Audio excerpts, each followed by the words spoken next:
Hello and welcome to Lunchtime Politics, reaching you live from our global headquarters here in the nation's commercial nerve center, Lagos.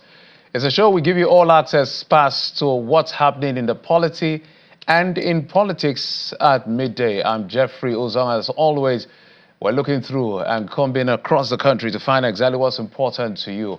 But let's begin with what played out in the residents of Banga village in Kaura Namoda local government area of Zamfara state, who have been thrown into mourning following the brutal killing of about 38 kidnapped villagers by bandits, despite the payment, we understand, of over 50 million naira as ransom.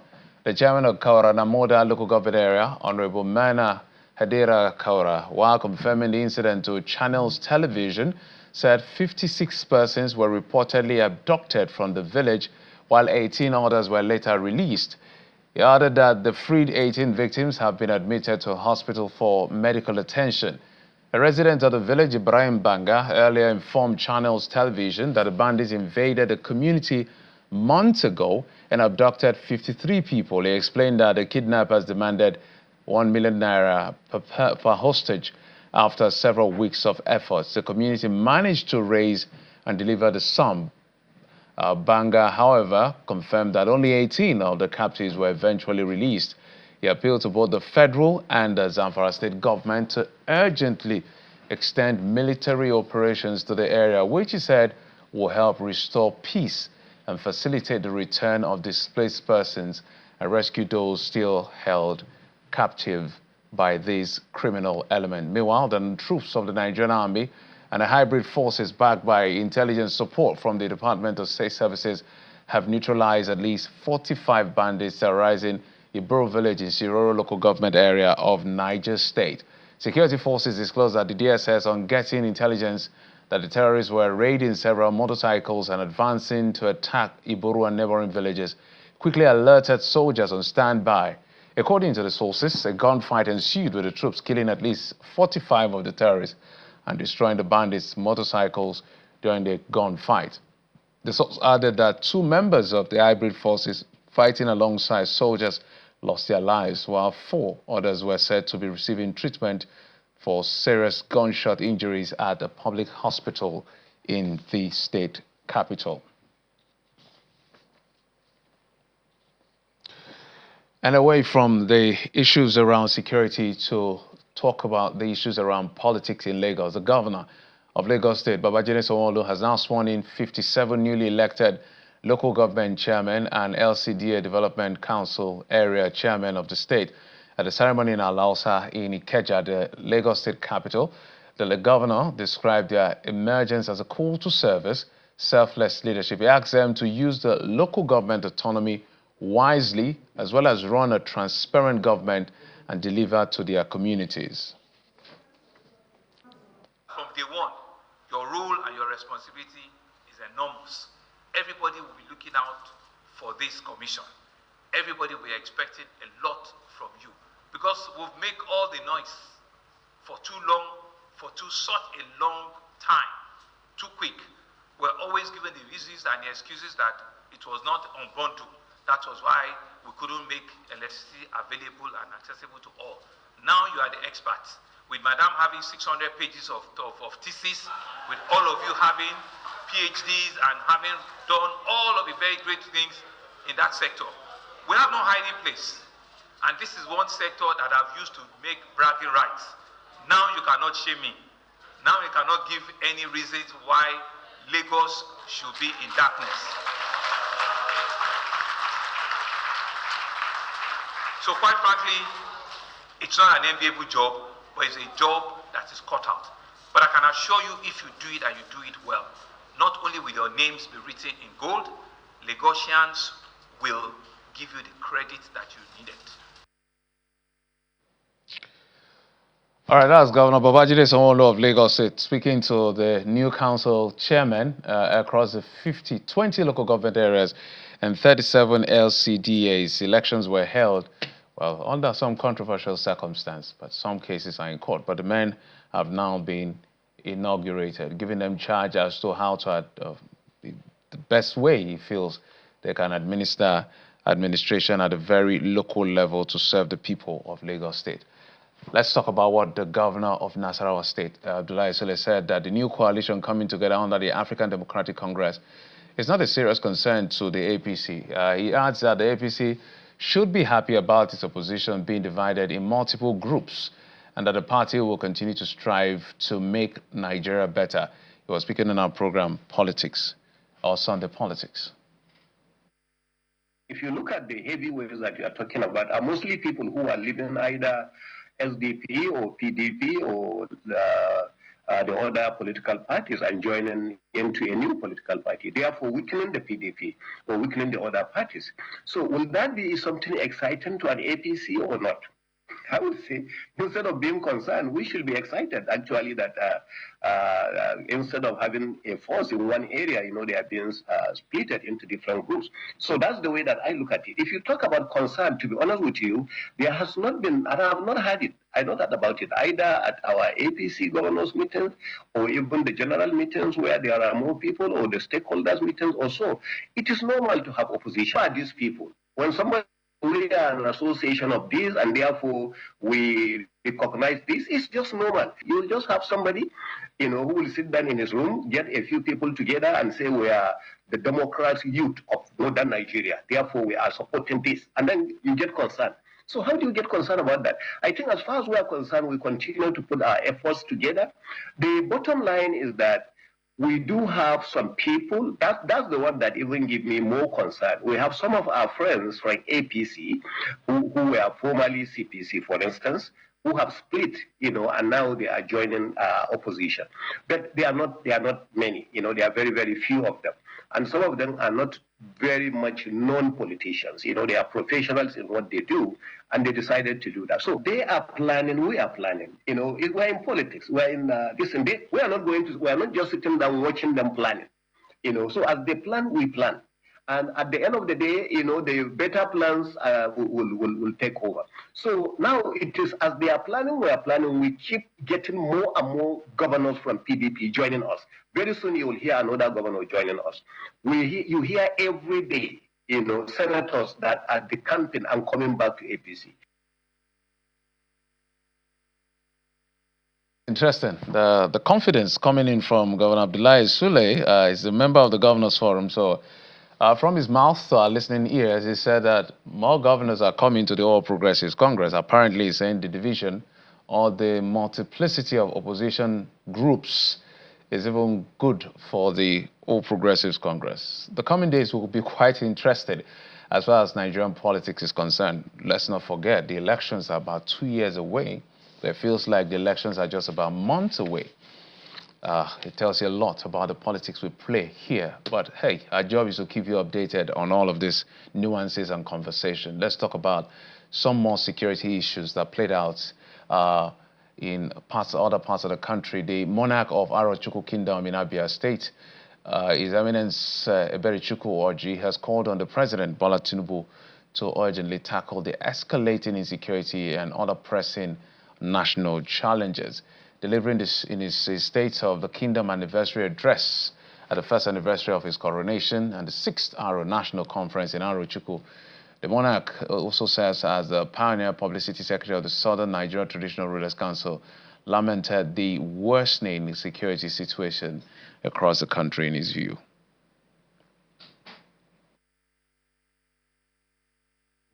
Esteemed traditional rulers, captains of industry, academics, and even foreign nationals, alongside political heavyweights from across the state and beyond, converged on the Arochukwu Civic Center.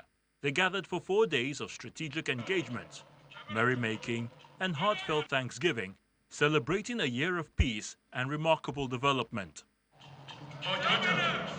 Kicking off on July the 24th, the festivities included an open-air crusade, a medical outreach, vibrant dancing groups, and captivating masquerade displays, all showcasing the rich cultural heritage of the Arochukwu people. As we host this anniversary today, let us recommit to unity, to progress. Let us recommit to collaboration and working together. To investors, I announce to you that Arochukwu Kingdom is open for business. Echoing the commitment to security, the Abia State Commissioner for Works reaffirmed the Dr. Alex Oti administration's dedication to ensuring peace and safety across Abia. Security in Aro is not bad. His Excellency himself has done a lot about security in the entire Abia State. And in Aro, we don't have security breaches. So security here is good. Meanwhile, a somber note on regional security. Reacting to the recent gruesome killing of 7 persons in coordinated attacks on 3 communities in Arondiziogu, Imo State, Dr. Innocent Izuma, Lord Mayor of Arondiziogu Ancient Kingdom, condemned the attacks. All those people who have participated in that action shall surely go down for it. I sympathize with the families of the people who have directly lost their children, their wives, their husbands. Amidst their anniversary celebrations, His Eminence Eze Aro of Arochukwu Kingdom and other prominent Arochukwu figures seized the opportunity to ensure a vital call, a community-based national security summit. Their vision? To develop localized, homegrown security solutions tailored to Nigeria's unique challenges, made strategies to address Nigeria's escalating security challenges.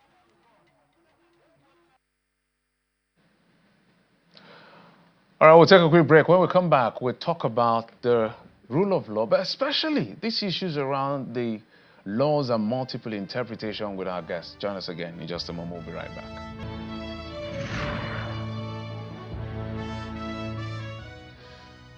Welcome back. And before we get to that very conversation around the laws, to achieve peace in volatile areas where violent conflicts between herders and farmers persist in the country, it is imperative to chart a new course for action on grazing reserves for peaceful coexistence. The president of Miyetti Allah Cattle Breeders Association of Nigeria, Bello Badejo, made this known in a Shein local government area of Oyo State.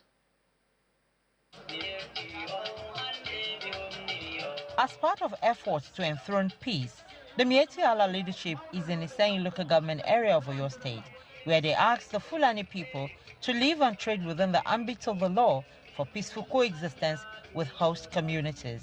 I want to use this opportunity to appeal for the Nigeria governors. Nigeria governors to just creating a grazing reserve for Fulanis.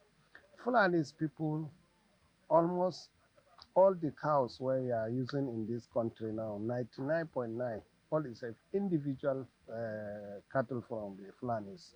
Fulanis bring the economy in their contribution for the economy in this country.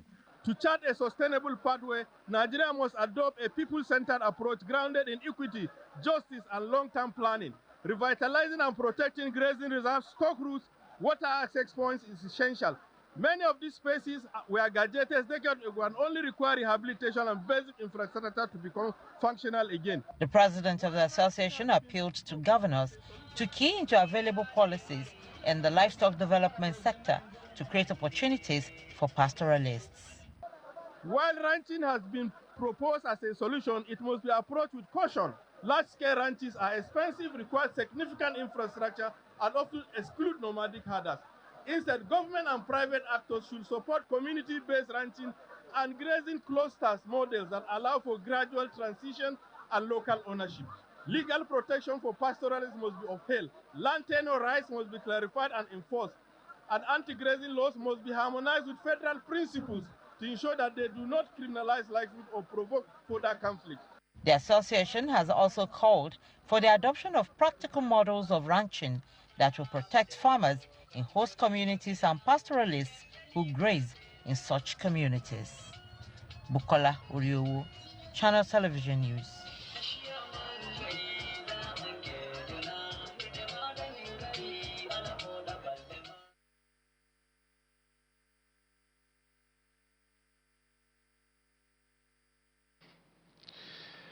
Well, as preparation built up ahead of the Nigeria's 2027 general elections, the Southeast Renewed Hope agenda has urged the region to unite behind President Bola Tinubu advocating for his re-election for a second term. The appeal was made in Owerri, the Imo State capital, during the official inauguration of the group's states chapter over the weekend.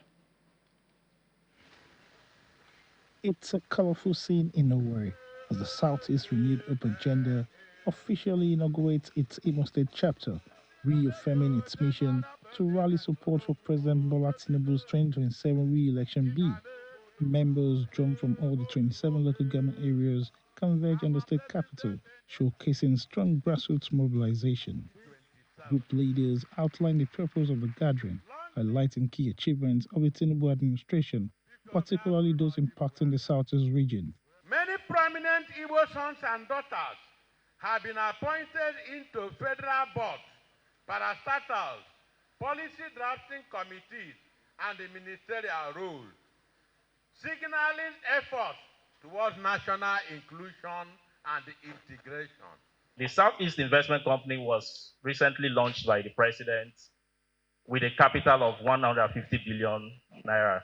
Now, this investment is going to come to the Southeast. And if you check, yes, other regions have their regional development commissions, but as of today, it's only the Southeast that has a Southeast Development Company that is going to invest directly in the Southeast. National Coordinator Beluso Chukwu Enwere praises what he describes President Tinubu's unprecedented federal commitment to the region, citing the recent $3 billion approval for the Eastern Rail Line. Enwere believes that once completed, the project will reduce transport costs, boost trade, create jobs, revive dormant industries, and accelerate regional economic integration. This event highlights the positive initiative of President Tinubu's administration, particularly the recent approval of $3 billion for Eastern Rail Line. This will reconnect the Southeast and create jobs, marking the most significant federal infrastructure commitments to Southeast in Nigeria's history. To our president for his great election. As a show of loyalty, the group presented a 200 million naira check to support President Tinubu's nomination form and campaign logistics. Beyond politics, the event features an empowerment segment where numerous beneficiaries receive tools and resources for small businesses and startups, reflecting the renewed vision of economic upliftment. With such initiatives and structured mobilization, the group says it's determined to ensure President Tinubu secures a second term in office, despite challenges from opposition blocs. Eyitopo Kutai, Channels Television News. As well, all this goes to them. All right, let's talk about law. Akamini Udem is a legal practitioner, joins me from Miyetti Allah, State Capital. Mr. Akamini, thank you so much for coming on the program. I know I caught you in transit, so let's see how much you can take on this one. Let's talk about this issue. In fact, as a matter of fact, I think I should remember his name now. I think his name is Jimo or so. He had raised a concern on the floor of the National Assembly over multiplicity of interpretation of the same court judgment using a case study of the Natasha or Senate versus Natasha issue, where there are divergent opinion or divergent interpretation to the same court judgment. Well, the House was magnanimous to say it should be referred to the proper committee so that judges perhaps, is it a question of lack of clarity on the side of the judges or mischief on the side of the lawyers and litigants, or is it a hybrid of both?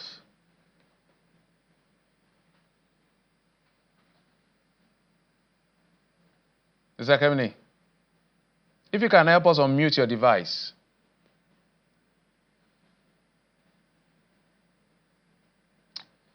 Oh dear.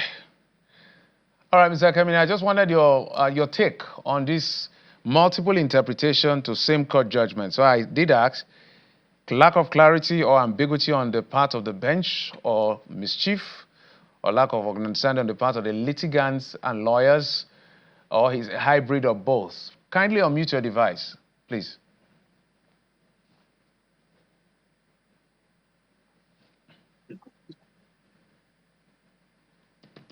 Can you hear me now? Fantastic. Within the time we have, I think we have barely 5 minutes. Let's see what we can get out of it. Go ahead, please. Well, I cannot say it is as a result of lack of understanding by judges. No. As a matter of fact, there is no particular code on how to write judgments. There's nothing like that. So judgment is written by the individual judge depending on the facts as presented to the judge. And like I said, there is no particular code of writing of judgments by judges. But I agree that maybe much needs to be done to give some clarity, some more clarity. But at the same time, even the judgment that looks quite confusing may not be confusing to the legal mind. It might be difficult for persons that are not trained in law in some cases to understand the nuances of judgments of courts of law. But to say that there is a particular code of conduct for the writing of judgments by judges, there's nothing like that. I listened to Clement Jimbo when he took it to the floor of the House of Representatives. And I'm asking, what can the House of Representatives do in this case? I do not think it is something for the legislature. It is rather something for, from time to time, have a meeting with brother judges of the lower courts to, remind individual judges about the essence of having clarity in judgments. But like I said, there is no particular code on how to write judgments. It depends on the individual judge's interpretation of the facts and the law as presented to him.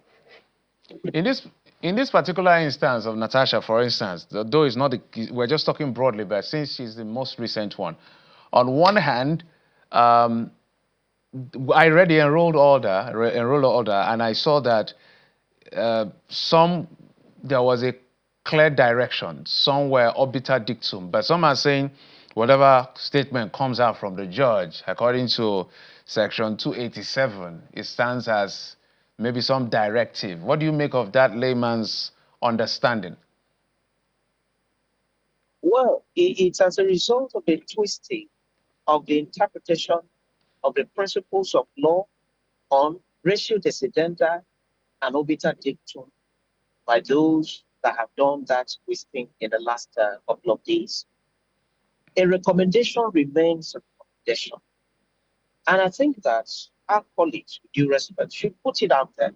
Recommendation is obiter dictum.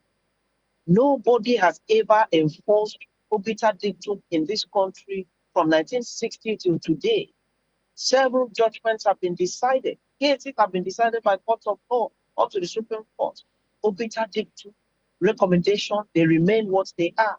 They are never binding. So there is no confusion whatsoever there. But perhaps moving forward, orders of court should exclude obiter dictum. Enrolled orders of court, obiter dictum can remain in the main judgment. But in the enrolled order of the court, there is need, moving forward with due respect, to do away with obiter dictum in the enrolled order. But for anyone to say that every statement that comes from the mouth of the judge is enforceable, that itself is not correct. After all, the statement dismissing a case is also from the mouth of the judge.